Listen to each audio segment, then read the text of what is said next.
considerando que nós estamos em poucas pessoas, nós vamos tratar o assunto assim de uma forma um pouco mais informal. Se vocês estiverem muito cansados, aí que é o problema, não é? Mas, senão eu vou dar aula como dou às vezes no seminário, aqui sentado, né, queridos?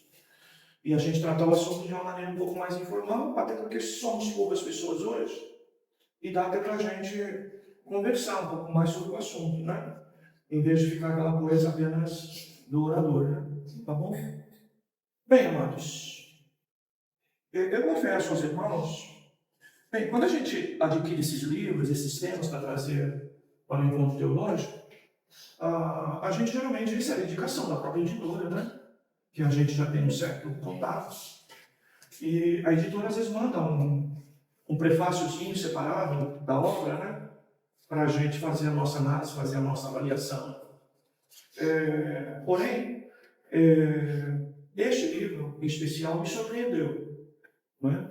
Do lado bom. O livro ele é de uma profundidade assim impressionante. Primeiro, né?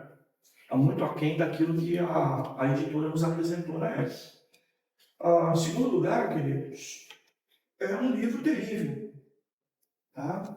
Porque ele nos dá, ainda que a gente tenha alguma consciência sobre tudo isso, mas ele nos dá uma clareza sobre o ser humano de hoje que é assustador. Assustador. Eu confesso aos irmãos que existem certas coisas que eu prego ou falo, que às vezes até numa avaliação particular, eu penso até que os irmãos podem me considerar um pouco exagerado, né? Mas ao ler esse livro aqui, muito pelo contrário, tá? A impressão é exatamente outra, tá? A impressão é que nós não somos tão exagerados assim, tá? Que nós, na verdade, temos uma consciência real, mas uma consciência que talvez seja muito pequena, inclusive no nosso meio, tá? A respeito do ser humano, tá? Então, veja, o livro é profundo, lógico, eu já decidi que nós não vamos fazer um encontro sobre ele, que nós vamos repetir ele mais, talvez uma ou até duas vezes mais, né? Para a gente aproveitar o bom conteúdo dele, tá, queridos? Mas, em segundo lugar, né, irmãos, como eu disse, a gente termina de ler o livro, ou algumas partes do livro, que ele produz essa sensação, tá? De dar medo do ser humano de hoje. É lógico, quando a gente fala ser humano de hoje, primeiro, né, medo de nós mesmos. Sempre. Não é? Antes de ver os outros como terrível, a gente tem que aprender a ver nós mesmos. É isso o olhar do Evangelho. É sempre para uma avaliação pessoal, bem particular. Tá, queridos? Bem, de todos os textos que o escritor nos oferece, eu penso que o Salmo 8 é o melhor para a gente iniciar a nossa conversa. Tá? Salmo de número 8. Ele descreve assim, acompanha na sua Bíblia, lendo na Bíblia.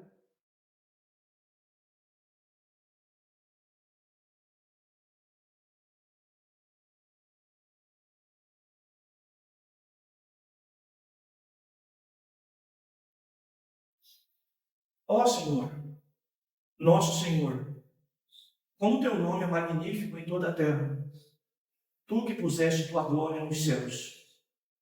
Da boca dos pequeninos e de bebês, fizeste brotar força por causa dos teus adversários, para fazer calar o inimigo e vingador. Quando contemplo os teus céus, obra dos teus dedos, a lua e as estrelas que estabeleceste, que é o homem para que te lembres dele, e o filho do homem para que o visites? Tu o fizeste um pouco menor do que os anjos, e o coroaste de glória e honra. Deste-lhe domínio sobre as obras das tuas mãos. Tudo puseste debaixo de seus pés, todas as ovelhas e os bois, assim como os animais selvagens, as aves do céu, os peixes do mar, e tudo que percorre as veredas dos mares. Ó Senhor, nosso Senhor, como o teu nome é magnífico em toda a terra. Salmo de Davi.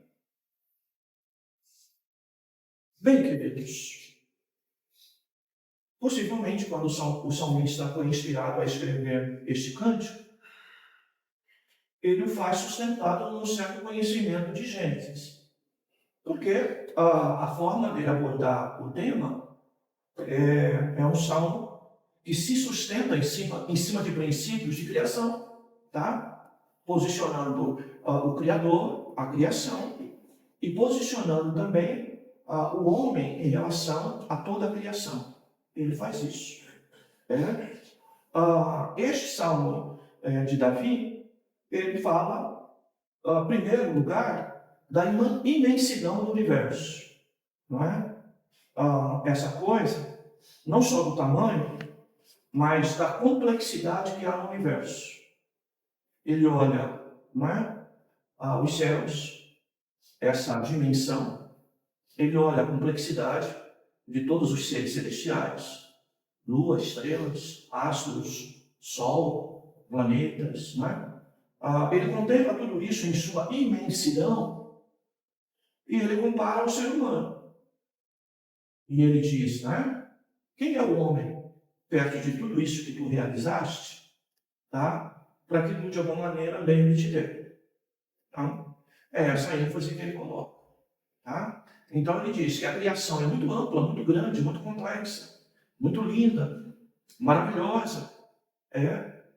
E é um pouco, assim, difícil de entender como que um Deus capaz de criar tantas coisas como vemos no universo, ele tem algum tipo de lembrança do homem, tá? E tem esse tratamento especial para com o homem, em que ele poderia simplesmente desprezar esse homem, perto da sua finitude, da sua temporalidade, perto de toda essa obra criativa, não é? Que ele fez. Ou seja, o homem se considera, então, ali, de alguma forma, inferior a tudo isso que ele está se referindo em relação ao universo. Tá? Bem, e aí ele diz, então, quem é o homem, não é? Para que tu lembres dele. Ou seja, Deus tem tanta coisa para lembrar, não é? Talvez tanta coisa para olhar em termos de grandeza, por que vai se preocupar com a gente? Né? Bem, depois ele compara ao mundo espiritual. Ele compara o homem aos anjos. Tá? E diz, inclusive, não é? Que Deus fez o homem um pouco menor, né? Do que os anjos, mas de que Deus, não é? Fez esse homem para a glória e honra do seu próprio nome. E é interessante, no meio de tudo isso, Deus coloca esse ser que o salmista observa como pequeno, dominando tudo isso que ele descreve como grande, como maravilhoso, como o próprio universo. Nós vimos a informação agora, né? Já que isso tem sido muito questionado, né? Mas essa nova expedição americana, né? A Lua, né? Ok, queridos? E a mitologia grega é tão presente, né? Eu estou estudando um pouco ainda o assunto, mas não é? Vocês lembram qual foi o nome da primeira nave? Lembram? Qual foi o nome da primeira nave? Apolo. E a de hoje? Artemis. Tá? O nome da é Artemis, né? Ou na linguagem mais popular, Artemis, né? Então, queridos, são duas expressões gregas e são dois deuses gregos, tá? Representando a mitologia grega, que sempre tinha para cada deus masculino um deus feminino. Artemis também é o nome de uma divindade da mitologia grega, como Apolo também era, né? E que representava, não é? Uma espécie de, digamos assim, de divindade feminina, não é? Bem, queridos, e essa é a raiz histórica até para nós entendermos o que a Igreja Católica foi buscar, não é? Toda essa ênfase em Maria, Mãe de Deus, porque precisava de uma divindade feminina, talvez para atender, não é? Os desejos, né, dos homens, né? Ou, no caso das mulheres. Bem, queridos, mas o que eu quero dizer no meio de tudo isso? Que o domínio que o homem realmente tem sobre todas as coisas criadas. E Deus fez isso. Foi vontade de Deus de que os homens, não é, dominassem toda a criação. Não é? E que não só dominassem, mas a explorassem, inclusive. Como diz o próprio texto aqui, que é parafraseado a ideia do próprio Gênesis. Olha o verso 6. Né? Deste-lhe domínio sobre as obras das tuas mãos. Tudo puseste debaixo dos seus pés. As ovelhas, os bois, os animais, não é? Ou seja, aqui está falando de pecuária, mas a gente poderia acrescentar a agricultura, não é? A pesca, não é? Tudo. As aves do céu, lá, os peixes do mar. E tudo que percorre as veredas dos mares. Tá? Então veja, Deus realmente colocou o homem dominando todas essas coisas. Tá? E aí, então, realmente é a base do estudo bíblico que está diante de nós. Tá?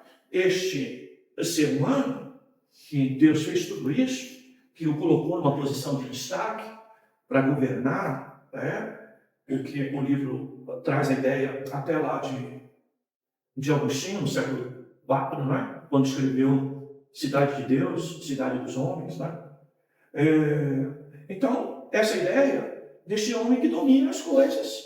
E que é lógico, os anos vão passando, cada vez mais este homem vai chegando em lugares que não chegou antigamente. Tá? Então você vê, hoje aí as literaturas científicas estão falando de que mais alguns anos nós temos solução, né? E medicina e tratamento adequado para exterminar com o câncer. Tá? Nós temos ouvido isso. Temos ouvido também sobre diabetes. Temos ouvido, inclusive, sobre questões neurológicas, envolvendo, inclusive, né, doenças mentais, a possibilidade, né, de a curto prazo, a ciência ter resposta para tudo isso. E isso está casado, tá? Não só de área médica, mas a gente pode falar de outras áreas, né? Essa realidade que mostra exatamente que este homem, ele segue conquistando, desenvolvendo, né, a sua capacidade de pensar, de alcançar coisas que antes eram inalcançáveis, coisas complexas que estão ficando mais simples diante dos avanços da pesquisa, da ciência, tá? E tudo isso corrobora com essa ideia, tá? Com essa ideia. Só que no meio de tudo isso, o que nós vamos ver? A mesma síndrome do Éden. Tá? A mesma síndrome do Éden. Este homem que recebe, não é, todo esse destaque dado por Deus, ele agora, então, começa a ser visto, não é, como a possibilidade, né, de querer ser igual a Deus, tá? Ou superior a Deus. Ou, de alguma maneira, viver alguns conceitos que hoje parecem lindos, irmãos, mas que cada vez mais estão levando o ser humano a uma tragédia bíblica, que é o da autonomia, o da liberdade, o da independência. Tá? Tudo isso está transformando o homem, talvez, num ser autônomo, numa linguagem mais técnica, que significa dizer um homem que não acredita em Deus porque ele encontrou caminhos de solução para a própria vida, tá? Que ele pode se arrogar de dizer: não preciso de ti. Não preciso de ti, Senhor. Porque conquistei tudo, tá? Alcancei o imaginável, tá? E em razão dessa realidade, então, surge, então, aquilo que é a abordagem desse livro, tá? De que o pecado, já lá no Éden, ele tem essa característica. Essa característica, então, de um ser que, por causa do conhecimento, do domínio, tá? E da independência, da autonomia e dessa liberdade, ele pode se arrogar, tá? Alguém capaz de resolver seus próprios problemas. E, lógico, ele não precisa mais de Deus. Mas se a gente se aproximar um pouco mais perto da nossa realidade particular, nós vamos ver a conversa, tá? Do tipo, a minha independência, a minha autonomia, a minha capacidade, tá? Também sugere de que eu não preciso mais de mulher, de que a mulher diga que não precisa mais de homem, de que filhos digam que não precisa de pai e de mãe, tá? De que alunos digam que não precisam de professores, porque são capazes de aprender sozinhos, tá? A autodidática, né, ainda pesa bastante entre nós, né? E essas coisas todas. E no meio de tudo isso, o que vai acontecendo? A gente vai perdendo o quê? O padrão de Deus. Tá? O padrão de Deus. Por conta do quê? Deixe de ser homem que, por conta da capacidade que Deus lhe deu e a honra que Deus lhe deu de estar sob domínio de toda a criação, ele se arroga na possibilidade não de dominar Deus, mas simplesmente, no primeiro momento, esquecer da sua existência. Porque ele se arroga a dizer que ele é autônomo, que ele é independente, que ele é livre e que não precisa estar debaixo nem do senhorio de Deus. Tá? Bem, queridos. E aí começa o nosso grande desafio. Tá, queridos? Porque, como a gente sempre diz, no último estágio, o ser divino que surge nos últimos tempos é o próprio homem, o próprio ser humano. Ele não se subordina mais nada. Né? Ele não se subordina mais ao chefe, ao líder, à empresa, tá? À igreja, ao pastor, ao pai, à mãe. Ele é autônomo. E ele se julga então capaz, não é? De trilhar os seus caminhos de vida totalmente independente das pessoas. Tá? Eu brinquei recentemente aqui, até aqui com os irmãos, mas é a verdade. E que os nossos filhos, quando arrumaram o primeiro emprego, não é? Entraram dentro de casa com o bolso do primeiro salário e a conversa não é? Tá, vai mandar em mim por quê? Sou eu que pago minhas contas, não é? Sou eu dono da minha vida. Eu não tenho que dar satisfação nem a senhora mãe, nem o senhor pai. Essa é a conversa, queridos. E alguém pode estar tão longe da Bíblia, tão longe do Evangelho, de acreditar que esse não é o nosso grande problema. Mas esse é o nosso grande problema. Tá? Porque a própria cobra não é o símbolo disso. Tem que aprender a andar se rastejando, tá? Para não se achar tão prepotente e tão soberano a respeito de si próprio. Tá, amados? Então, é esse assunto que nós vamos conversar. É esse assunto, o tema do livro. E que nós podemos falar de assuntos que parecem ser muito atuais, mas só a roupagem atual, como diz Paulo aos Coríntios. Tá? Só a roupagem, a forma de apresentação que é um pouco mais moderna. Porque no fundo, nós estamos falando, tá, do pecado mais grave que o ser humano tem. Que é a soberba. Alguém pode pensar que é outra coisa. Não. É a soberba. É a prepotência.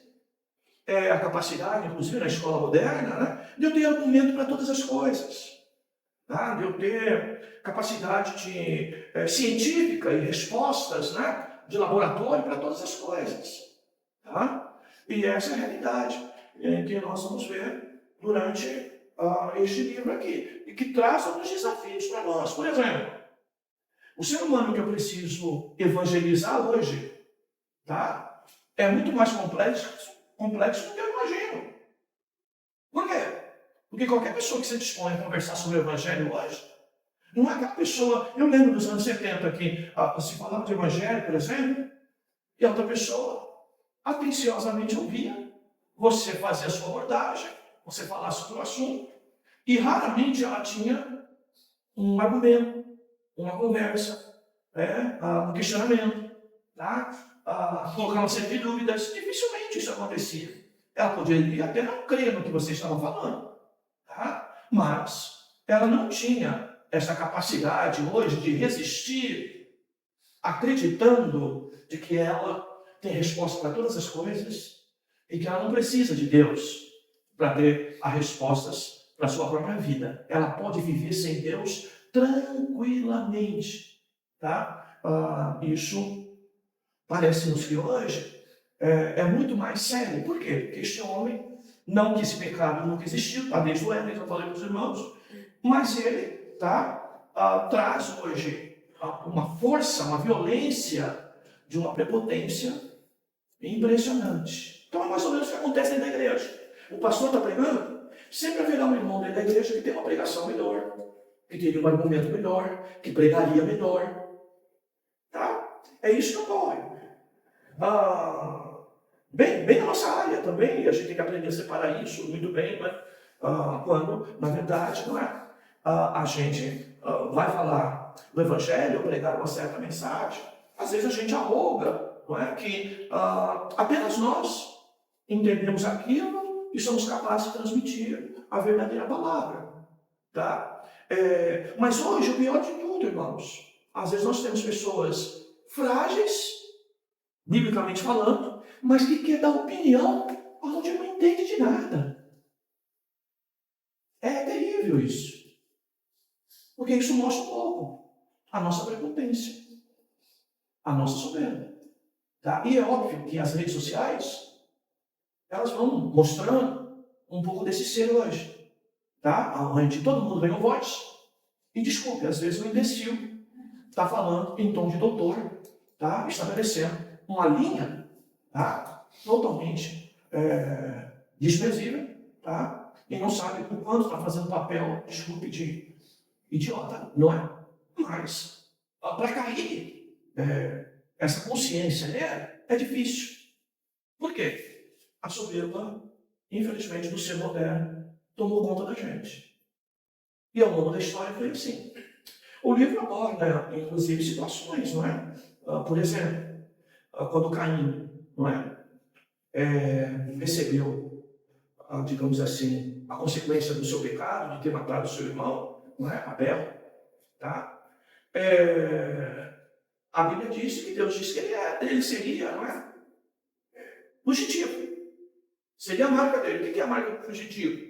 Ele não se estabeleceria em lugar nenhum. O que ele fez na sua própria consciência levaria ele a se esconder a vida inteira, que é a marca geralmente de alguém que está em pecado, alguém que está debaixo de um crime. Ele tenta se esconder, não apenas para não ser pego, mas muitas das vezes ele vê polícia, ele vê qualquer movimento, ele já associa a sua situação àquilo que ele cometeu. Então ele vive fugindo, e fugindo da própria consciência. Por isso que qualquer lugar que ele esteja, não será suficientemente um lugar de proteção para ele, porque ele estará sempre achando que está sendo caçado em razão do seu pecado, do seu crime, como foi o caso de Caim. Bem, mas o que Caim fez? Caim construiu uma cidade. Ele não continuou fugindo. Ele criou uma cidade, e qual o objetivo dessa cidade? Protegê-lo, tá? Da própria consequência do erro que ele havia cometido. Então ele cria uma cidade para se proteger. E ele então, inclusive, pela linha de Gênesis, ele é então o criador de descendência de pessoas que a Bíblia vai chamar de filhos dos homens, tá? E não de filhos de Deus. E o que é essa ideia de filhos de homens? De homens que, apesar do seu erro, querem proteger sua própria consciência de culpa, gerando um sistema de autoproteção. Então é o que a gente vê muito hoje. Você vê na área política, você vê isso numa criança. Não, lembram disso? A melhor defesa é o ataque.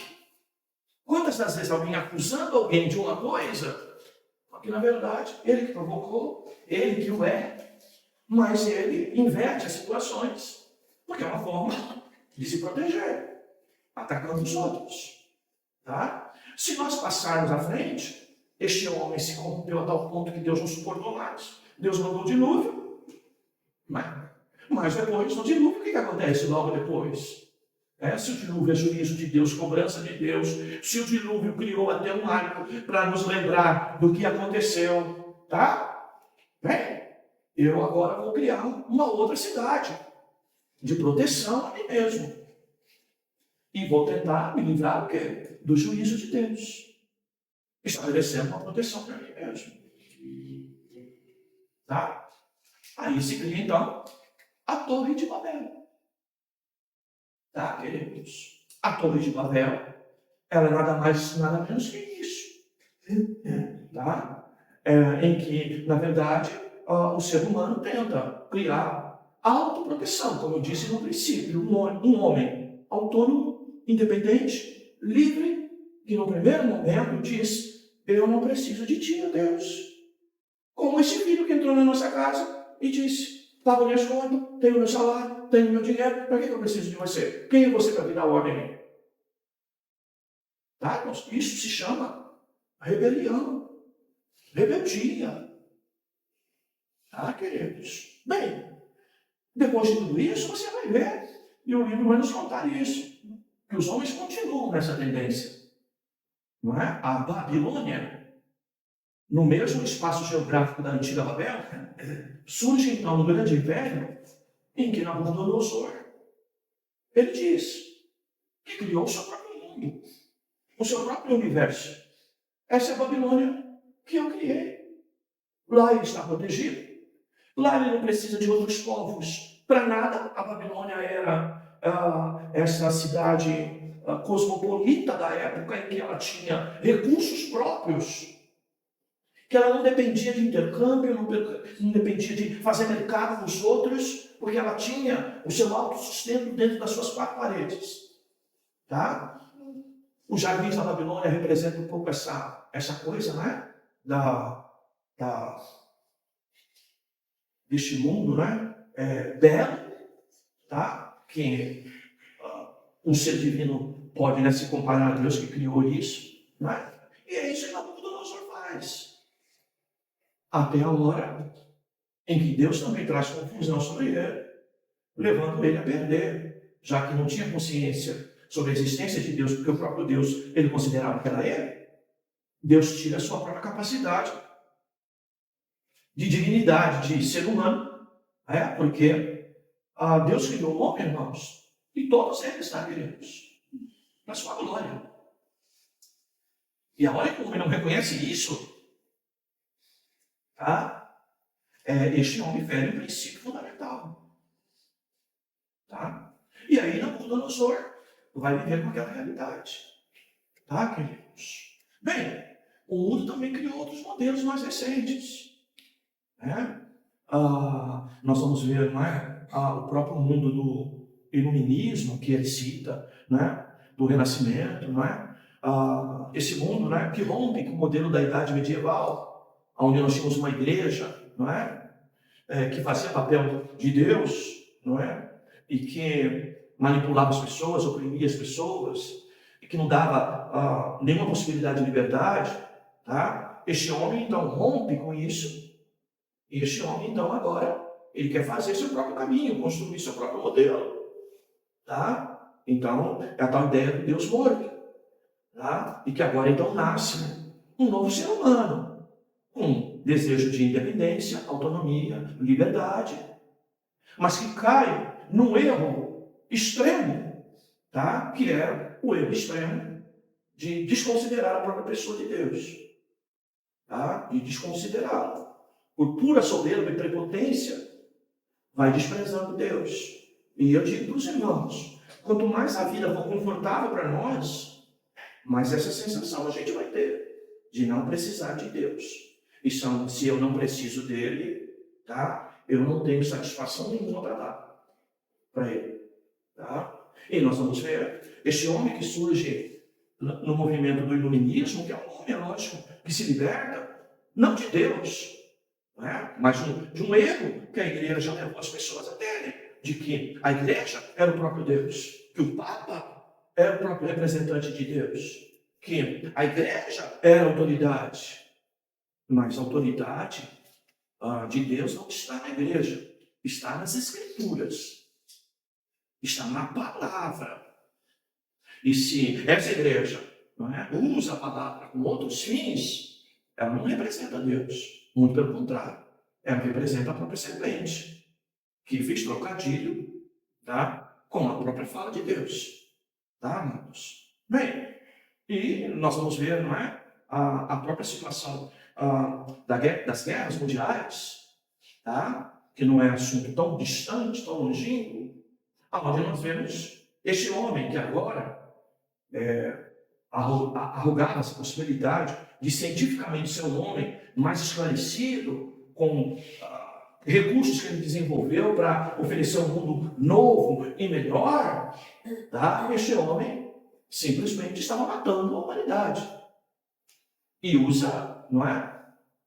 Talvez o auge de toda a sua capacidade engenhosa, não é? De fabricação, de produção, ou até de capacidade intelectual, mas que isso se inverteu contra ele mesmo.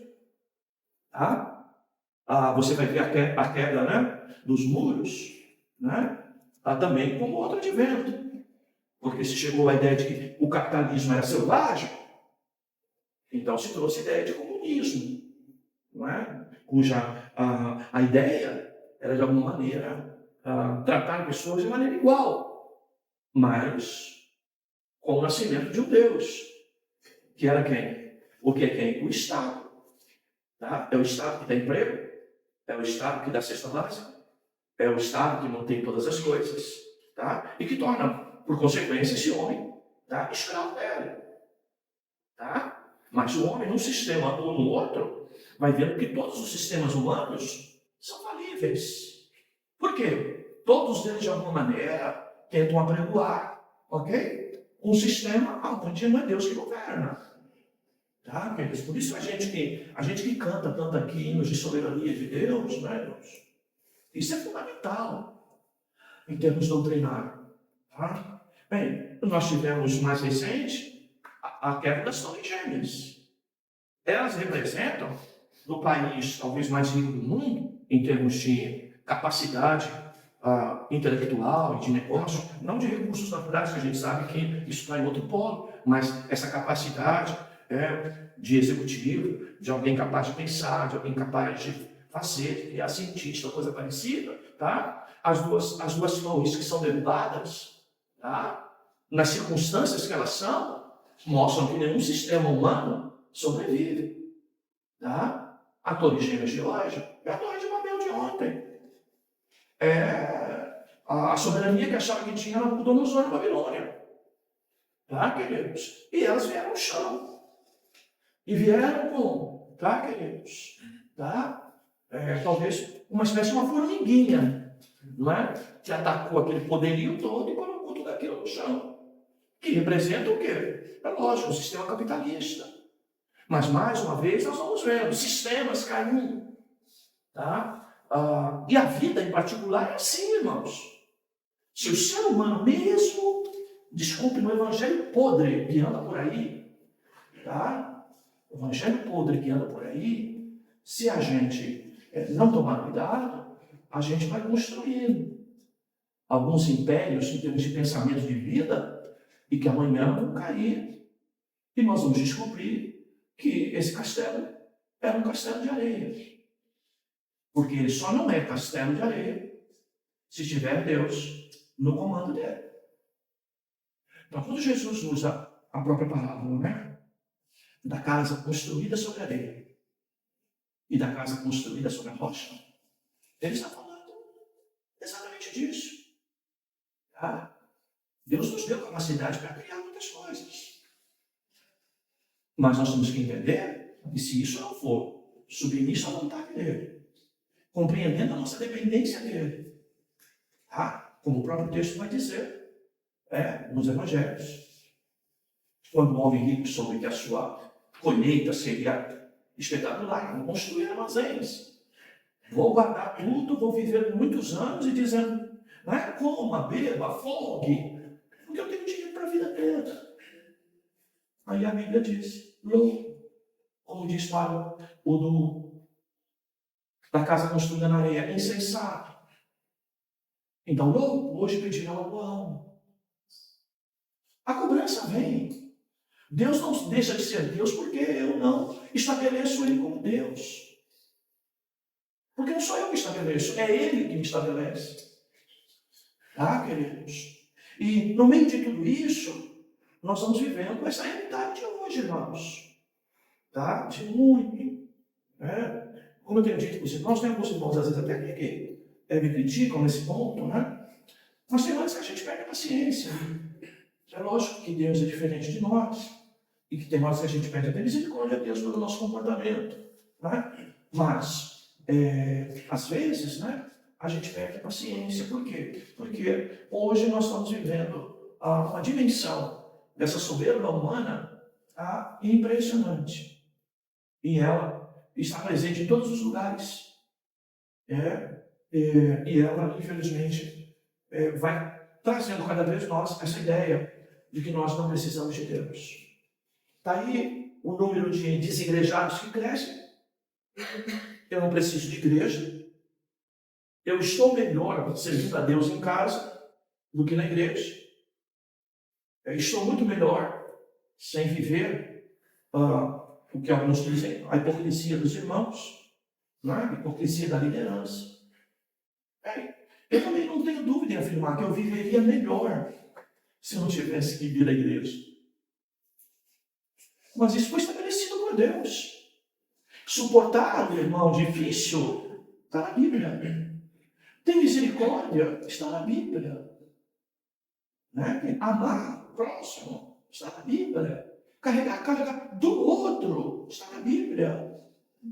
Mas se tornou algo muito difícil porque, irmãos, às vezes você carrega a carga do outro e o outro não é capaz de, com um dedo, aliviar um pouco a carga que impõe sobre você.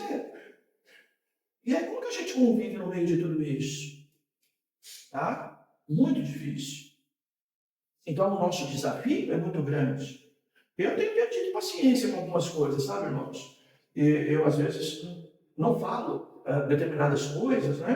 Porque eu sei que vai trazer prejuízo até ao ouvido dos irmãos. Mas a coisa realmente está muito séria. Está muito séria. E se a gente olhar as novas gerações e as futuras gerações, vai ficar mais difícil ainda. E se a gente vê o preparo dos nossos netos, no meu caso de netos que são crianças ainda, né? Os filhos já são barbados, né? Tinha que aprender, acho que já deveriam ter aprendido já. Não é? Se não aprenderam, não sei se ainda aprende. Mas, queridos, né? Até porque nasceram em lar cristão. Mas, queridos, os nossos filhos, em que a própria mãe de uma moça cristã diz para ela: estude para não depender de homem. É a conversa de irmãs da igreja. Isso é uma aberração, queridos. Estude para você se sentir útil, para você ajudar seu esposo, para você ser uma boa adjutora. Mas esse negócio, né, irmãos, essa conversa, cria modelos de jovens hoje de irmãs que optaram por não casar. Mas o casamento é bíblico. É lógico que tem regras, mas é bíblico. Mas é a realidade que nós estamos vivendo hoje. Então, irmãos, um assunto é sério que o livro traz. Surge uma divindade independente, autônoma, livre, essa coisa da liberdade que tanto se fala hoje, e ela tem ênfase exatamente nisso, num ser humano totalmente, que vive numa ideia de que eu não preciso de Deus, e que eu posso viver sem Ele, independente dele. E mais na igreja, nós tem teologia que sustenta essas coisas. De que eu não preciso mais me subordinar, de que eu não preciso mais ficar, reconhecendo a minha natureza pecaminosa, que eu não preciso mais fazer isso, aquilo, outro. É como se nós estivéssemos construindo aquilo que os homens estão construindo, que muitos de nós não sabemos, que são os humanoides, queridos? E quando você mandar fazer, falar para ele vai, faz, ele vai e vai fazer, porque é um robô com características humanas. Mas que o homem vai desenvolver como se fosse o próprio Deus, servos, colaboradores, que não resistam à ordem que receberam. Então você vê, aquilo que nós não queremos nos subordinar de Deus, o homem já está criando esse tipo de serviçal para não precisar. Não é assim que a gente já age hoje? Ou você ainda dos antigos? Você prefere no banco entrar na fila e conversar com o atendente? Ou você prefere pegar isso aqui, fazer tudo o que você quer fazer no conforto da tua casa, pagar, transferir, receber, sem precisar ir na fila e ver cara de pessoas que estão mal-humoradas, que acham que o dinheiro que está lá é deles, quando o dinheiro que está lá é meu, então eu tenho que estabelecer uma certa linha, né? Até de prerrogativa de autoridade, mas a autoridade toda deles sobre o dinheiro que é meu. Bem, eu prefiro isso. Tá? E é isso que a humanidade vai preferir amanhã. Para que funcionário que reclama, que vai para a junta trabalhista, né? Que vai reclamar, que vai pedir direito? Para que eu quero isso? Não é melhor uma máquina que faça o trabalho, que não reclama, que não precisa de hora de almoço, hora de descanso, que às vezes não precisa nem dormir, e quando quebrar se arruma, se não se arrumar substitui pelo mais moderno, e assim vai. Esse homem, quem é ele para que Deus se lembre dele, será esquecido por todos esses modelos que os próprios homens estão criando, achando que estão fazendo um mundo melhor. E tem gente que acha que o mundo de hoje é melhor do que o de ontem. É porque não viveu ainda o suficiente, né, para entender que este mundo dos homens cada vez vai ficando pior, porque simplesmente quer a independência de Deus, do Deus da Bíblia. Então veja os desafios de evangelização que a gente tem. Tá? Não é apenas pegar um católico e dizer para ele que Maria nos salva. Não é apenas isso. É convencê-lo, inclusive, de que se nós temos algum argumento razoável para falar de Cristo para ele. Quando na maioria das vezes, desculpa, a gente não tem. Eu sempre conto a história do irmão aqui do pastor Sérgio, não é? Que tinha um amigo muito próximo, que era espírita. E ele, até para contestar algumas coisas que o espírita colocava para ele começou a conversar sobre a Bíblia, sobre o Evangelho. Mas na segunda conversa ele já pediu socorro. Luiz, quero te apresentar uma pessoa. Uma pessoa esclarecida, mas é kardecista. Eu não consigo ganhar uma dele. Tá? E aí então, né, ele fala, pelo amor de Deus, vou te apresentar, você conversa com ele, participa das conversas para que a gente tenha alguma possibilidade de falar sobre o assunto. Aí a primeira coisa que eu falei, o Sérgio, né, primeiro, nós não vamos conversar de evangelho para ganhar. Porque esse é o problema, tá? Desse homem de hoje. Tá, irmãos? Ele quer ganhar discussão e ele acha que tem conteúdo suficiente para ganhar, pelo seu argumento, tá? Todas as situações. Ou seja, ninguém quer perder. Mas a chamada do evangelho, a primeira, se você quer ser meu discípulo, aprenda a renunciar. Engole teus argumentos. Negue a si mesmo. Sai desse tronozinho que você criou. Desce, Zaqueu. Né? Desce. Tá? Porque do alto não vai ficar vendo Deus do alto. Para ver Deus de verdade, tem que descer. Tá, queridos? E aí você fala, quanto difícil é o que nos espera, querido. Quando você ouve que a igreja hoje tem uma mensagem antropocêntrica, hedonista, quando você ouve isso, é esse modelo que o livro está falando. Porque nós entramos dentro da igreja e achamos que o culto é para a gente. Que a pessoa veio aqui para ser adulada, confortada, amada, de qualquer situação. Mas nós viemos aqui para ver o que Deus quer de nós, aprender a andar nas veredas que Ele estabelece, que nós temos que aprender a honrá-lo, adorá-lo, que nós temos que colocar-nos debaixo dele em humildade para que Ele, quando queira, no tempo dele, nos exalte. Mas como as pessoas que chegam na igreja, como eu já disse para os irmãos, eu vou lá, eu apareço cada vez que eu vou lá uma chuva. Mas está vindo aqui para quê? Como vítimazinha? Nós não somos vítima à luz da Bíblia. Nós somos candidatos ao inferno, que é prisão eterna, que é morte eterna. E para isso eu preciso reconhecer que sou mal. E de que o Deus que fez o homem é um Deus santo. Em que não poupou nem seu próprio filho, para quê? Para que a gente nasça de novo e que a gente de alguma maneira possa andar em santidade. Agora, como nós vamos evangelizar este mundo de hoje dessa maneira? Eu tenho meu salário, eu tenho meu dinheiro, eu pago as minhas contas.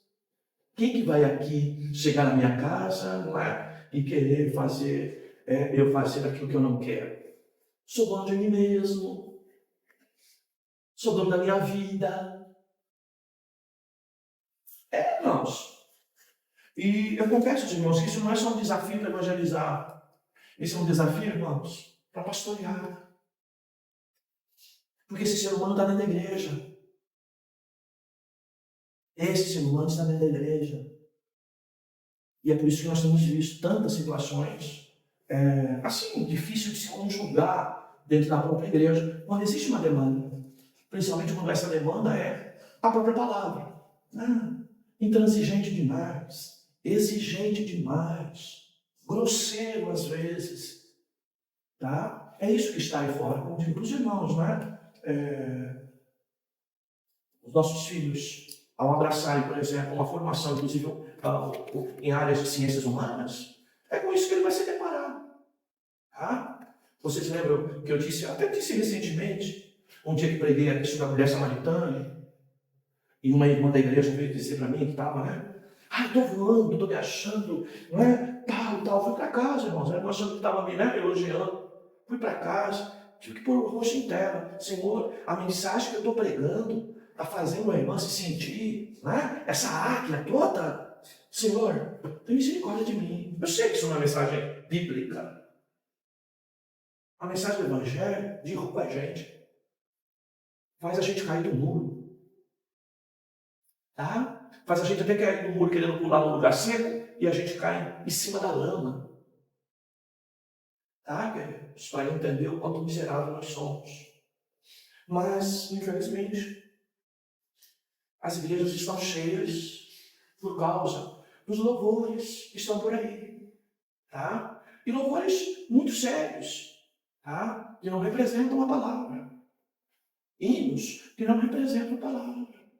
Não é? Eu lembro e sempre brinco com os irmãos que eu fiquei aí, né? Acho que quase um ano, meses e meses, ouvindo uma irmã oferecer na rádio para mim aquela música lá da vingança lá, né? Meu Deus, qual é o nome da música? Sabor de mel. Sabor de mel. Todo programa de rádio a irmã oferecia isso e eu sabia que era para mim. A vingança vai ser sabor de mel. Meu Deus do céu. Um pouco a palavra do irmão Jardel de ontem, né? E a gente trabalha no aspecto pastoral aí falando, né? Da gente querer, às vezes, devolver, né? O mal com o mal. E devolvemos bem com bem para quem nos faz bem. Mas isso o ímpio faz. Nós temos que devolver o bem quando recebemos o mal. Isso é coisa de crente, de cristão que segue a Cristo, que ofereceu o melhor e recebeu apenas perseguição, sofrimento, dor, desprezo, morte. Queridos. Bem, vamos pegar o livro aí? Como alguns irmãos, né? Quando eu falei que eu ia deixar que vocês iam dormir hoje, pela forma que eu ia dar o estudo hoje, então eu resolvi falar um pouquinho mais, porque a minha voz acho que mantém vocês um pouco mais acordados, né? Diferente de quando nós vamos para o texto. Então pega o livro aí, na introdução.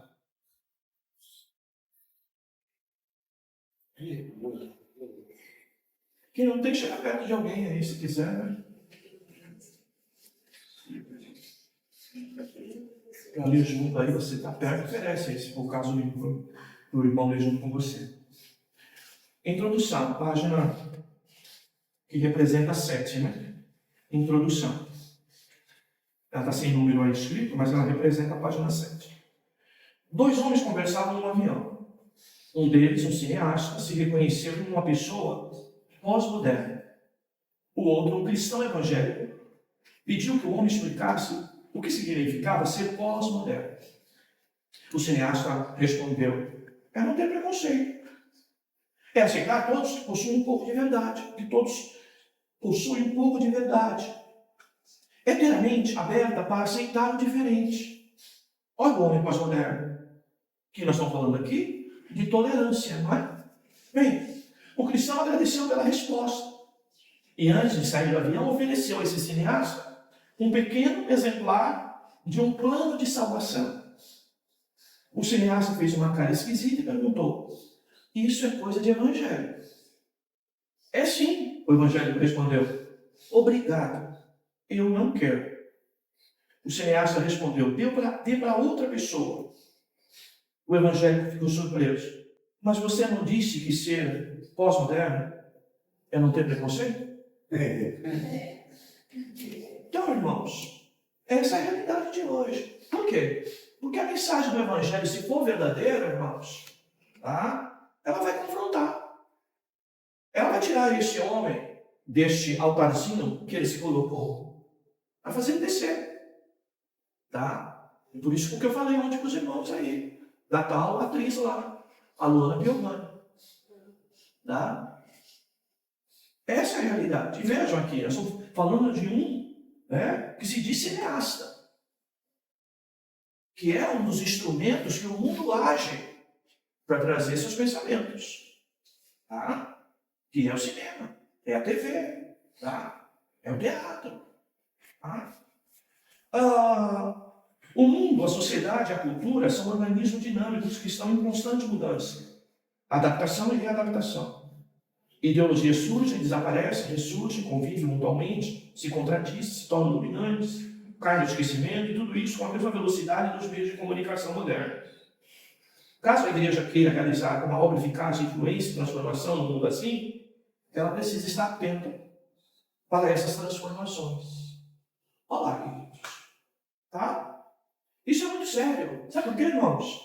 Há muitos de nós ainda que achamos que queremos pregar o evangelho e falar de Jesus para alguém e a gente não está atento às transformações que o mundo está passando. Tá? Mas esse é o nosso desafio. Essa foi uma das grandes funções dos profetas do Antigo Testamento. Eles não eram apenas homens de visão a respeito do futuro, mas também homens que enxergavam muito bem o presente. Esses homens tinham um olho em Deus e outro no mundo. E assim conseguiam perceber as ações de Deus na história. Observar o crescimento do mal dentro da sociedade e os principais desafios para o povo de Deus naquele período. Embora nem sempre fossem aceitos pelos seus contemporâneos, puderam fazer uma obra de influência duradoura dentro de Israel. Jesus repreendeu severamente os fariseus por seguirem um caminho oposto, pois eles demonstravam dificuldade em reconhecer o que chamou de os sinais dos tempos. Eles não conseguiam, talvez não quisessem entender a situação da sua própria época. Eles eram demorados em reconhecer os sinais de Deus para aquela geração.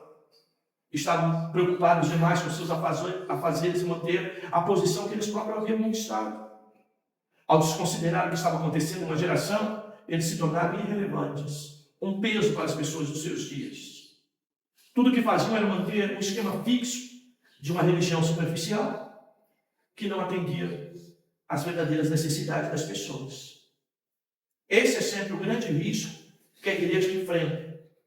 Ela pode ficar tão concentrada nos seus problemas e tarefas internas que se esquece que há um mundo lá fora onde pessoas, seres humanos, estão gritando de angústia, vivendo sob o terrível peso da frustração, do ceticismo, do desespero, do conformismo. E mesmo dentro de suas quatro paredes, há pessoas cheias de dúvidas, de agressões à fé, corações endurecidos e absoluta despreocupação espiritual. Quando a igreja se esquece de olhar para Deus e para o mundo, ela corre o risco, como diz Stout, de responder perguntas que ninguém está fazendo, coçar onde não há coceira alguma, prover bens para os quais não há nenhuma demanda. Tá, queridos? Esses dias eu conversei com uma pessoa, a pedido de um pastor, e a pessoa disse para mim assim: pastor, eu estou tão mal, mas mal comigo mesmo. Sabe por quê, pastor? As pessoas contam bênção, os meus amigos prosperam, eu estou indo tão bem, e eu, pastor, parece que estou indo para lugar nenhum. Eu não consigo dar um passo que eu diga que acertei nesse passo. E eu virei para ela, parabéns, irmã, que a irmã está se sentindo assim. Porque o ser humano de hoje, ele está arrotando vitórias, bênçãos, tá? E esse é o problema do ser humano em relação a Deus, o maior problema. Esse não precisa de Deus. E o frustrado não pode achar que precisa de Deus para conquistar tudo isso que ele está dizendo que ele não tem. Ele precisa entender que Deus dá um valor nele mesmo e que se eu tiver ele, o resto não tem importância alguma. Mas qual é o ser humano que se conforma com a palavra dessa hoje? Sim. Mas isso é evangelho. Se você não perder, não vai poder ganhar. Se você não morrer, não vai poder viver. E quantas pessoas que querem viver na igreja sem ter morrido?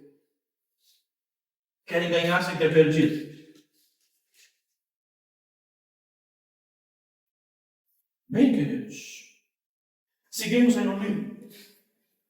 Uma das razões pelas quais muitas igrejas históricas estão vazias em nossos dias não é só porque as pessoas se tornaram apaixonadas por budismos e invencionices modernos, mas porque muitos cultos têm se tornado irrelevantes e as pessoas estão cansadas de ouvir coisas irrelevantes. De muitos cultos, o que se ouve são mensagens excessivamente técnicas, de instituído de vida, de piedade, aplicação prática, num terrível distanciamento do mundo e de Deus. O radicalismo, seja ele de caráter liberal, carismático ou tradicional, é sempre um pálido substituto da ação de Deus na história. Ouvimos frequentemente que estamos vivendo numa sociedade pós-moderna e pós-cristã. Será que estamos realmente numa sociedade pós-moderna? Então isso significa que o moderno não existe mais? E embora utilizemos o termo pós-modernismo nesse trabalho, é preciso entender a limitação dele. Não é possível, com o termo em si, por exemplo, definir a data e o sentido exato da mudança. O mundo pós-moderno, de certo modo, ainda é um mundo moderno, até porque muita filosofia do modernismo atuando nos dias de hoje. Ou seja, são mundos que se sobrepõem, ou interfaces que convivem. O fim da modernidade é o início da pós-modernidade, são períodos sobrepostos, e que talvez jamais deixem de se sobrepor. Ou seja, que se misturam, tá? Como disse, gente, o pós-modernismo tem uma filosofia e visão de mundo híbrida, misturada, dialeticamente envolvida com o modernismo. Porque isso, irmãos, é uma espécie de mistura progressiva. E você vai ver, pelo próprio conteúdo do livro, conceitos que se misturam entre moderno e pós-moderno. Tá? O caminho mais adequado, se quisermos tentar diferenciar modernidade de pós-modernidade, é entender as suas perspectivas a respeito da realidade. No mundo antigo, anterior ao moderno, a eloquência era o grande trunfo dos eruditos. Os filósofos se destacavam porque tinham autoridade e habilidade de argumentar sobre as coisas. E o mundo moderno rompeu com essa tradição, dizendo: não me fale sobre algo, mostre-me. Na essência do modernismo científico, a verdade não era aquilo a respeito do que se podia comentar, nem aquilo baseado na autoridade de alguém, mas aquilo que se podia comprovar cientificamente. Por isso, os pensadores modernos rejeitaram a autoridade da igreja, dos filósofos antigos em troca das pesquisas experimentadas da ciência. A pós-modernidade, por sua vez, desacreditou da razão, pois não a julgou mais capaz de chegar à verdade, até porque a pós-modernidade desacreditou da existência da própria verdade. Pelo menos em termos absolutos. Assim podemos diferenciar essas três visões do mundo como se as três pessoas estivessem conversando. A pessoa antiga dirá: fale-me sobre isso, argumente. A pessoa moderna dirá: prove-me com algum experimento verificável. E a pós-moderna dirá: é tudo inútil. Não dá para ter certeza de nada. Eu não estou interessado nisso. Deixe-me viver a vida. Por isso, a palavra-chave para o modernismo é epistemologia, ou seja, racional. Enquanto que as palavras-chave para o pós-modernismo é ontologia, a ideia do ser. Né? Certamente existem pessoas pós-modernas em nossos dias, mas é preciso que se entenda que ainda há pessoas antigas e modernas. E talvez nenhuma totalmente pura, como a história acima nos mostrou. Jean Fromm, François, né, pode ser indicado como responsável pela introdução do termo pós-moderno na pesquisa acadêmica. Entretanto, o termo já era conhecido desde a década de 30. Ele designou mudança na arte, na arquitetura e na literatura. Hoje o termo tornou-se comum e, embora extremamente discutido, é um conceito amplamente estabelecido, pelo menos como ponto de partida para discussões. Isso se diz, Jamison diz que o sucesso da palavra pós-modernismo deveria ser escrito em forma de best-seller. Tal foi a capacidade do termo de aglutinar pensamentos e sentimentos. McGrath entende que o termo oferece correta avaliação do tom cultural contemporâneo. Certamente a expressão mais famosa associada ao conceito de pós-modernidade, então, é o relativismo. Ao longo deste livro, paulatinamente, desenvolveremos de forma aplicada os conceitos de pós-modernidade, mas desde já podemos deixar nossa impressão generalizada da situação. Pós-modernidade é frequentemente uma atitude em relação à vida que, sob a capa de uma suposta tolerância e aceitação do diferente, esconde o velho orgulho e autonomia humanos. Tá? Que foi o que eu discorri com os irmãos no princípio. Tá? Então, o pós-moderno esconde, então, o velho orgulho e autonomia humana. Tá? Quanto ao termo pós-cristão, embora o aceitemos com reserva, é preciso entender que para a sociedade mundial, fosse de fato pós-cristã, ela precisaria ter sido em algum momento cristã. Mas isso nunca aconteceu. Apesar de sempre terem existido no mundo cristãos verdadeiros que influenciaram positivamente suas famílias, suas cidades e até mesmo suas gerações, esse mundo jamais assimilou o verdadeiro cristianismo. Tá? Finalzinho lá, da página 10, a última linha. Às vezes os cristãos reformados são chamados de desconstrucionistas. Tá? É um pouco que você percebe na nossa igreja, tá, queridos? Muito pensamento que a gente tem, a pregação aqui vai trabalhar para desconstruir isso na tua cabeça. Porque ela muitas das vezes não representa o verdadeiro evangelho. Tá? Diz mais, você tem facilidade em demolir as estruturas de pensamento que consideram erradas. Porém, outras vezes são acusados de não construírem nada. O último parágrafo, esse é o nosso grande desafio. Nosso objetivo aqui não é uma análise acadêmica da pós-modernidade, mas uma avaliação pastoral de seus fenômenos, para uma melhor mobilização da igreja. Talvez devêssemos dizer para seu melhor posicionamento, o qual Jesus disse que é sobre a mesa e não escondido debaixo dela. Bem, queridos, eu quero dar alguns exemplos, irmãos. Vamos pular um pouquinho o livro, eu vou voltar aqui, tá? Mas de tudo que nós falamos, eu quero falar de alguns efeitos. Deixa eu achar aqui.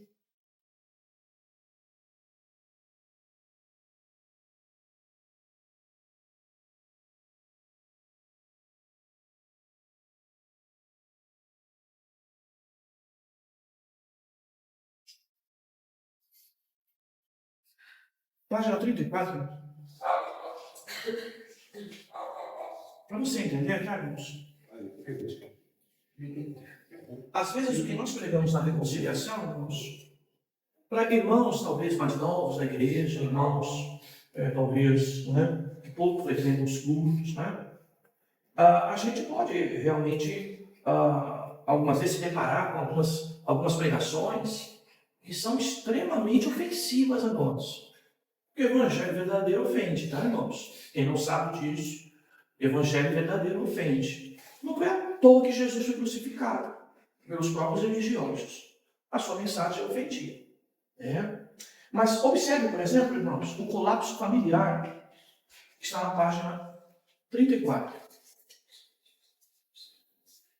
Coisas que alguém pode ouvir de mim e pode achar que isso não está na minha boca.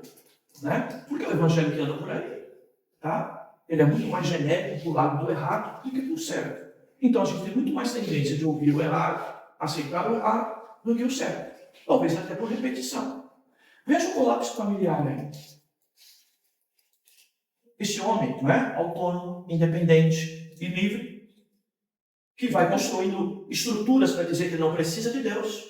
Tá? Ele está construindo sistemas humanos tá? Sem Deus, é óbvio, tá? Que vai arruinando, se autodestruindo. Um deles é a família. Olha só. As famílias também recebem a pressão desse sistema, deste homem soberbo, deste homem autônomo, deste homem que quer viver sem a orientação de Deus e os padrões do Deus bíblico. Olha só. A família também recebe pressão desse sistema e caminha cada vez mais para a desintegração. Os princípios antigos, na maioria bíblicos, mantiveram a família tradicional. Já os novos princípios relativistas acabam por implodir a família, pois destroem a autoridade paterna. Tá? Extrapolam as responsabilidades maternas. Criam filhos rebeldes, sem consciência social ou familiar. Muitas das vezes, sem consciência alguma. Quando meninas de classe média abandonam suas casas para viver com um traficante nos morros, isso não é raro, isso é muito comum no nosso país. Em busca de aventura e algum sentido para a vida, fica evidente que os limites não existem mais e que o sistema familiar moderno faliu. Irmãos, vai ver a fila de mulher de bandido, que quando casou, inclusive sabia que ele o era. Você vai ver nas penitenciárias.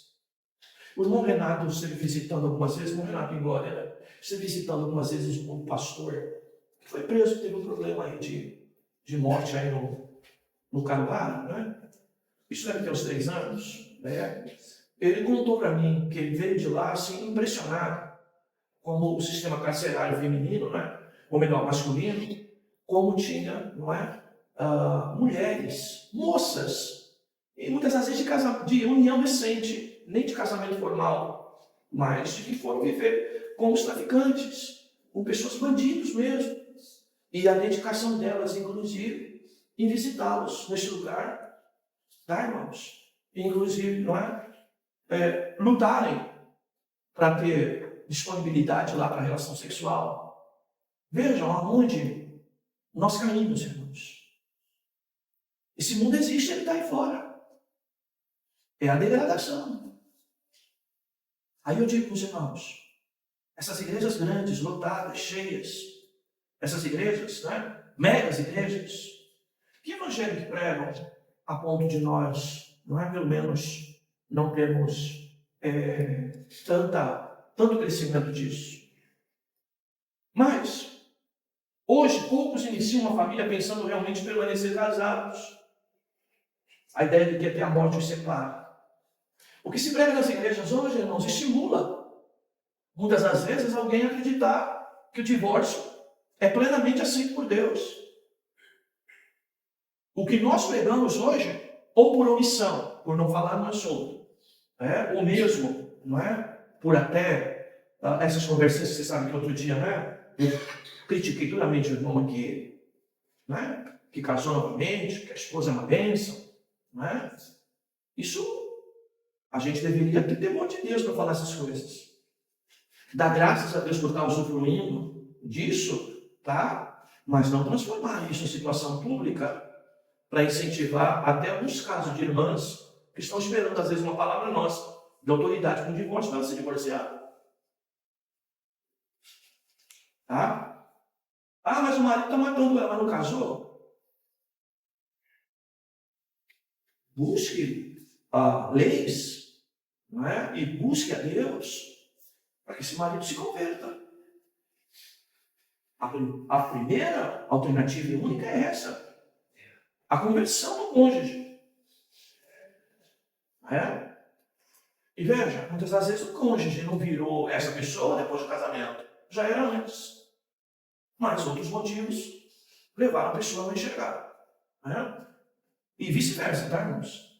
Na maioria dos casos, no Brasil hoje nem há casamento legalizado. E mesmo quando há, o divórcio é sempre uma possibilidade fácil e bem real. E a sociedade tornou isso, irmãos. Vocês não sabem. Tá? Antes da separação, tinha que ter pelo menos 2 anos para depois vir o divórcio. Hoje em dia não existe mais. Se você pega juízes antigos, ainda tem audiência de reconciliação, onde o juiz vai apresentar uma série de argumentações para você permanecer casado. Mas, se você pega juízes da nova geração, não existe mais audiência de reconciliação. Tá? Então, o importante é ser feliz. Tá? Então, o divórcio é até incentivado. Foi eterno enquanto durou. Dizem em mais um reducionismo absurdo da cultura existencial. Nós já tivemos casos na igreja aqui, que um advogado, ele falava isso, enquanto a gente estava pregando aqui, né? Até que a morte o separe. A pessoa olhava para a pessoa do lado e dizia, até que o advogado o separe. É terrível, né, irmãos, esse tipo de mente. Porque não sabe o que é o evangelho. Em muitos países, o casamento entre pessoas do mesmo sexo já é uma realidade. E nesses casos, inclusive filhos podem ser adotados e até gerados por técnicas modernas de fertilização. É o funeral da família bíblica tradicional que parece estar cada vez mais próximo. Bem, a gente olha uma realidade dessa nesse livro aqui e a gente esquece que existem coisas que parecem mais leves, mas estão embutidas dentro dessas coisas. Tá, amados? Vejam o colapso eclesiástico, para a gente encerrar depois, a gente dá um tempo aí dos irmãos. Olha só, página 39, 35. Olha o colapso eclesiástico. Uma igreja que deseja fazer diferença dentro de uma sociedade como essa precisa entender a época em que vive. Caso contrário, sua pregação pode ser completamente alienada da realidade das pessoas. Mas talvez o grande problema com a igreja hoje é que ela não só parece não entender o tempo presente, como, paradoxalmente, está impregnada da filosofia desse tempo. Ou seja, não é o mundo que está sofrendo por não ouvir a mensagem dessa igreja, mas, pelo contrário, a própria igreja já prega o que esse mundo vive como algo normal. Albert Morin Jr. disse, tudo isso já seria suficiente, trágico, se as tendências configurassem a consciência do mundo, mas não da igreja. Porém, essas tendências invadiram a igreja. Foi o que eu falei do divórcio, né? Do recasamento. Pois a verdade tem sido rejeitada dentro da própria igreja. Em muitas denominações, o conceito de ser ortodoxo ou herege já não existe mais. A doutrina é continuamente posta de lado para que todos possam se encaixar. Não há como negar que a ausência de precisão doutrinária e de pregação verdadeiramente bíblica caracteriza a época evangélica atual.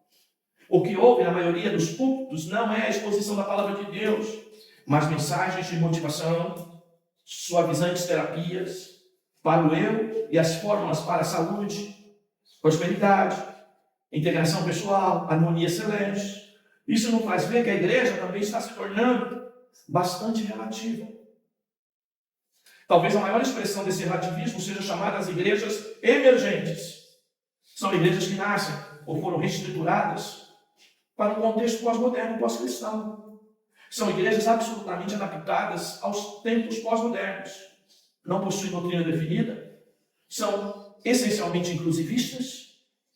Seus idealizadores acreditam que essa é a única maneira de alcançar pessoas desse mundo pós-moderno, ou seja, reduzir, não é, o confronto da palavra verdadeira. Pensam que o sistema tradicional da igreja, típico do período moderno, não conseguirá sobreviver nos tempos pós-modernos e pós-protestantes. A igreja emergente, como muitas outras, não tão emergentes, abandonou os fundamentos bíblicos históricos do cristianismo para se adaptar aos tempos e às épocas. E ao fazer isso, perdeu a sua verdadeira mensagem. Bem, queridos, então veja, a estrutura nossa hoje, dessa aula que é introdutória, né? Nós vamos fazer 2 ou 3 encontros sobre o mesmo livro. O que eu preciso entender? Eu tenho um homem hoje, um modelo de ser humano hoje, que, de maneira arrojada, ele quer ser mais independente, autônomo, não é? e na linguagem até da Constituição nossa, viver a liberdade. Esta é a ênfase.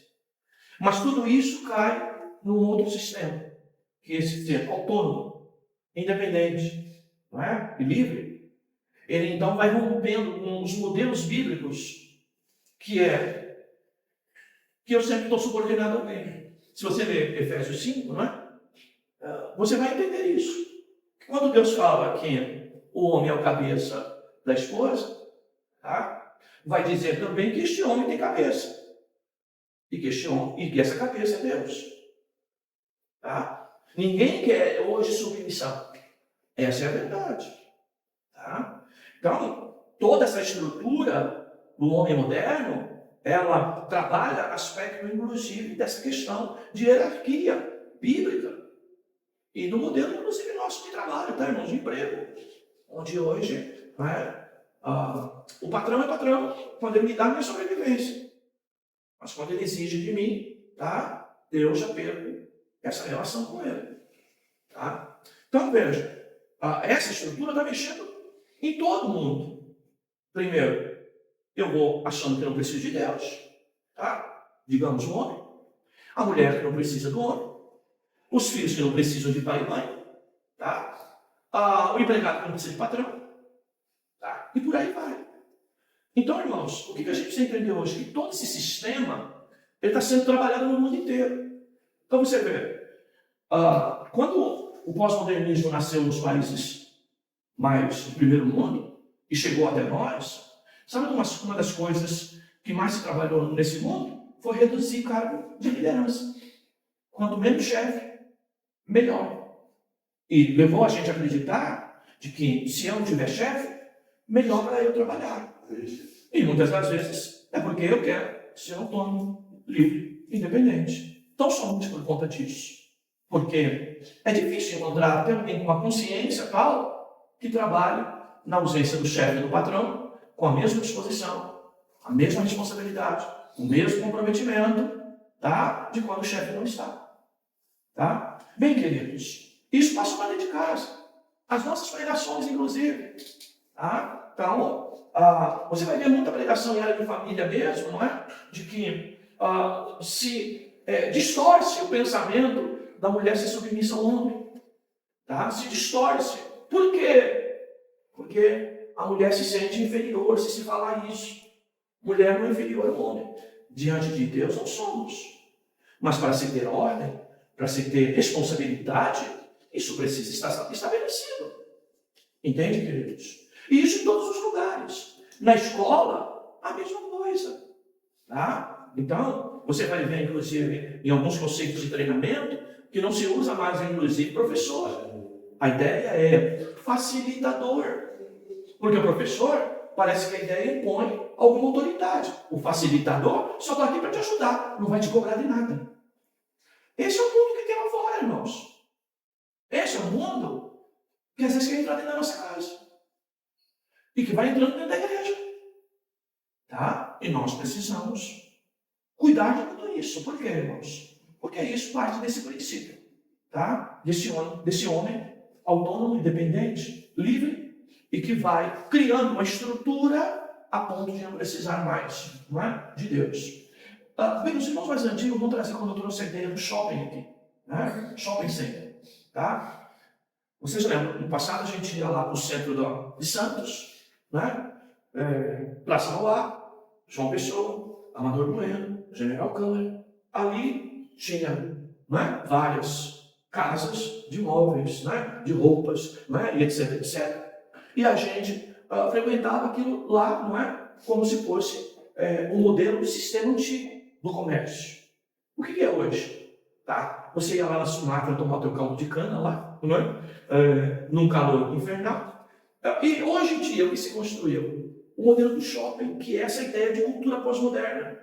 O homem pegou tudo que ele aprendeu, tudo que é tecnologia, construiu uma ideia assim, que quando você entra dentro do shopping, dependendo do que está acontecendo lá fora, o mundo lá fora está um e lá dentro do shopping é outro. Ele te isola totalmente. Chuva, trovoada. Eu já peguei uma chuva ali no Praia Mar, Quando eu saí da cidade, uma culpa estava debaixo d'água. Mas dentro do shopping, nem o barulho da chuva se ouvia.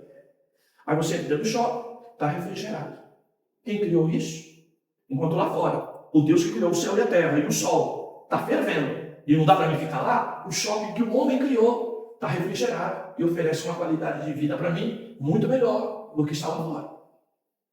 Eu estou aqui dentro, eu não preciso sair daqui para me alimentar. Eu tenho a praça da alimentação. Se eu quero calçado, eu tenho lá. Se eu quero roupa, eu tenho lá. Se eu quero brinquedo, eu tenho lá. Se eu quero doce, eu tenho lá.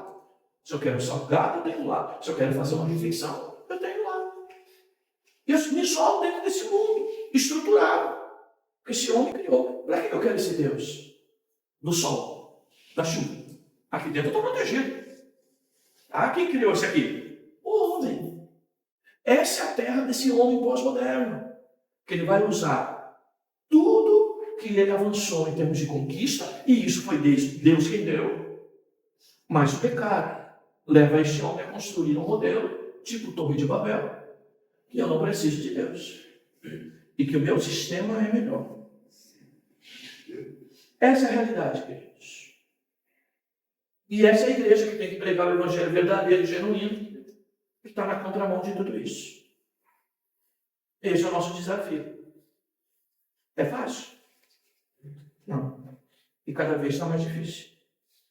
É por isso que dentro da própria casa da gente, irmãos, a gente vai vendo. É a minha opinião. Eu que estou certo.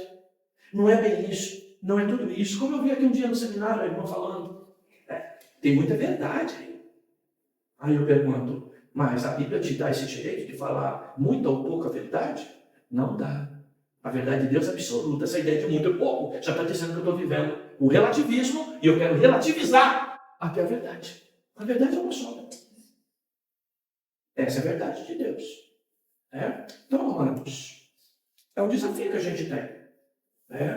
E os nossos irmãos aí de futuro, é muito mais desafio ainda. Porque dentro da igreja hoje, ainda pessoas antigas que acompanham a nossa cabeça e a boa mensagem. Mas se pega estruturas mais jovens, a cabeça deles é bem diferente. Bem, queridos, sou todo ouvidos.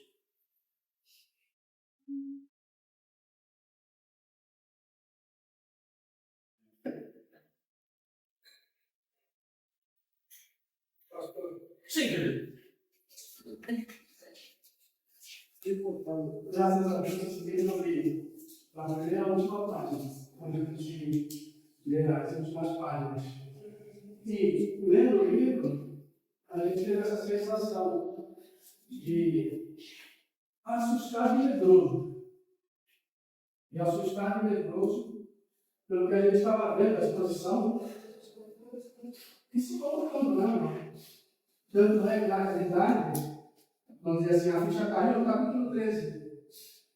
Aqui, no capítulo 13, no primeiro parágrafo.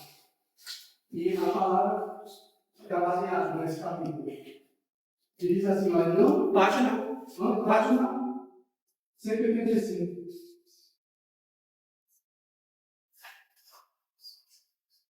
Diga-nos.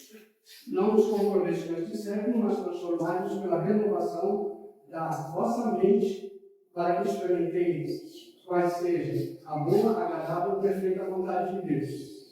Aí no primeiro parágrafo, o escritor diz assim, a influência da mídia televisiva, impressa e virtual sobre as pessoas é praticamente ilimitada. Uma pessoa que vive em média 65 anos deve ter passado 10 anos de sua vida sentada em frente a uma televisão.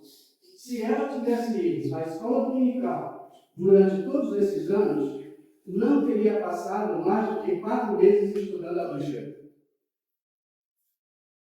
Eu falei, meu Deus, eu fui colocado dessa forma. Agora que me fala, não da mesma forma, o mundo. Mas eu já entrei na igreja dessa forma. Porque tem o seu comentarista, o livro, ele fala que tudo isso acontece, na verdade, desde o mundo. Ele vem contando a história da humanidade, a história do homem. O que a sociedade, o que o homem em si está fazendo consigo mesmo. Você começou até falando sobre olhar para mim mesmo. E isso vê a dificuldade que realmente, como você acabou de dizer, a gente precisa dentro da nossa casa. A nova geração que você criou, você não conseguiu passar parâmetros para ela.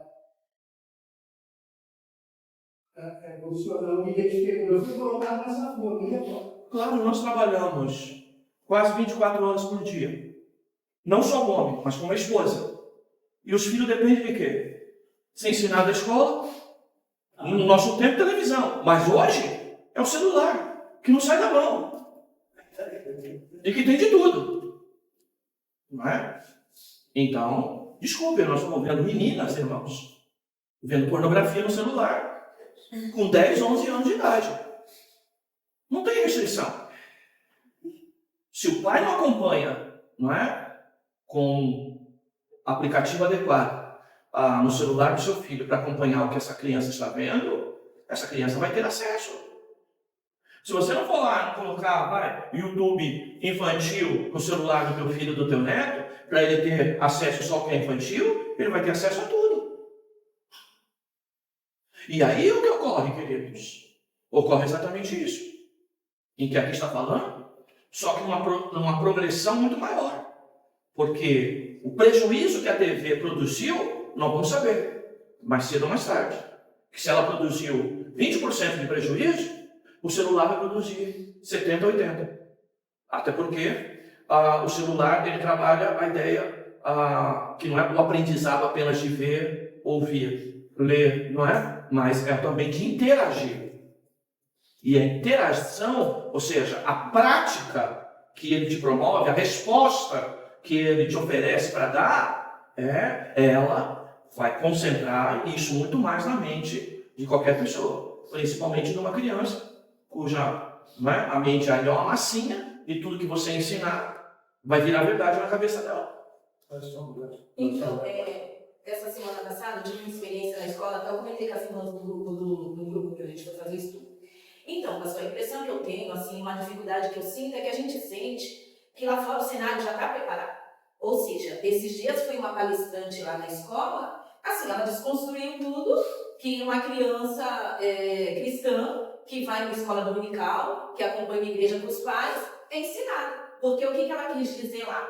Que uma criança que tem um pai drogado, um pai que espanca a família, ou um pai omisso que abandonou ele, que ele não tem que procurar esse pai, porque se ele procurar o pai e ter contato com o pai, ele vai se tornar igual ao pai. Então ela estava dizendo que quanto mais distante do pai, quanto mais distante da mãe, quanto mais distante dessa situação, a criança vai progredir. Porque aí ela vai ter a oportunidade de ser uma pessoa melhor, de provar para o pai, que não precisa do pai. Ou seja, a gente vê cenários, pastor, preparados já para seguir o ciclo do mundo, o ritmo do mundo.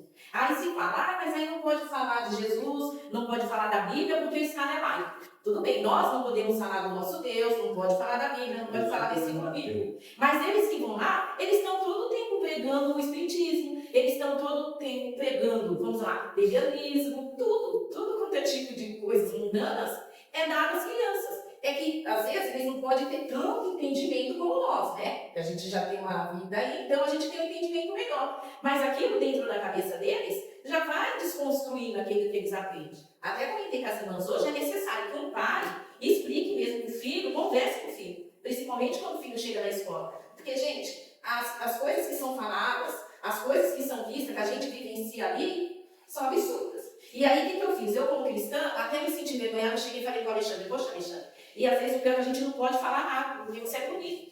Às vezes, pastor, a gente fala, mas é covardia. Até falei, que seja covardia. Mas você é bonito se você levantar a mão e supor aquilo que está sendo falado. Entendeu? Mas aí, o que eu fiz? Pedi graça para Deus, aqueles que eu sei que são cristãos, depois eu fui até eles e perguntei para eles o que eles tinham achado da palestra. Alguns conseguiram entender e eu conversei. Outros nem entenderam nada. Então, assim, são muitas mensagens, gente, passadas para as crianças. E eu acho que é bem difícil mesmo, pastor, porque se não tiver blindado com a palavra, se a criança, o pai, a mãe não tiver ali envolvido, perde a criança muito fácil. Porque são coisas assim que se repetem a todo tempo e a todo momento. Então, pastor, o que ele falou aí? Eu estava brincando aqui com minhas anotações. O sistema trabalha para isso. Se eu quiser fazer um exército de formiga aqui agora, é só jogar açúcar no chão. Vou fazer um exército de formiga. O único animal que se assemelha com a gente é o macaco. Por isso que diz que a gente vive do macaco. É o único animal que abre mão de uma necessidade por causa de uma vontade. E nós somos assim. E nós somos macacos porque nós imitamos os outros. Ah, é moda, todo mundo vai na moda, independente de ser crente ou não. Aí isso não se usa mais, e a gente usou isso. Então o que eu estava falando da família desagorada é justamente isso. Hoje eu boto as crianças na creche, boto os velhos no asilo e vou passear com o meu cachorrinho na rua. Aí que educação que vai ter esse pessoal amanhã? Eu tenho um exemplo lá do meu filho, o sobrinho da esposa dele, foi suspenso com 2 anos de idade porque falou palavrão na escola. 2 anos. Onde ele aprende? Entendeu? Então, agora você imagina se não posso com a vida dele com 2, com 3, com 4. O que vai ser amanhã? E a gente tem que parar com esse negócio de mimimi, achando que é só ter uma dificuldadezinha, a gente tem que pedir ajuda para todo mundo. Duas mãos, 2 pernas, Jesus já morreu por nós, vai à luta. A gente só vai pedir no último caso. Né? Senão a gente fica pesado. É difícil conviver com o crente.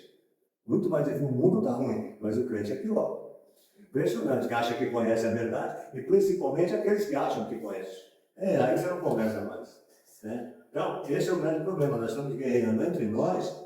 A igreja não tem que encher aqui dentro, a igreja tem que encher lá fora. Né? Tem gente orando para encher o templo aqui. Não, o templo é que tem que encher a cidade, a eclésia. Nós é que temos que cuidar disso. Se está assim, por culpa da igreja, que se prostituiu e trouxe o mundo para dentro em vez da igreja para o mundo. Esse é o grande problema. Está totalmente ao contrário. Eu não vou orar, dízimo, oferta, não, para trazer Deus aqui para o culto. Ele me trouxe aqui.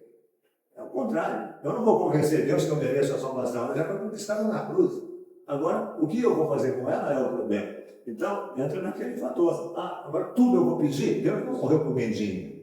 O que ele disse? No mundo tem as aflições, tem um ano. Agora, a gente só fica mostrando os problemas. Pastor, aquele foi negócio, pastor, aquele lá, aquele negócio. E a solução? Nós estamos aqui para solucionar. Essa é a função da igreja. Hoje nós temos que ser Cristo na vida das pessoas. Assim eu entendo.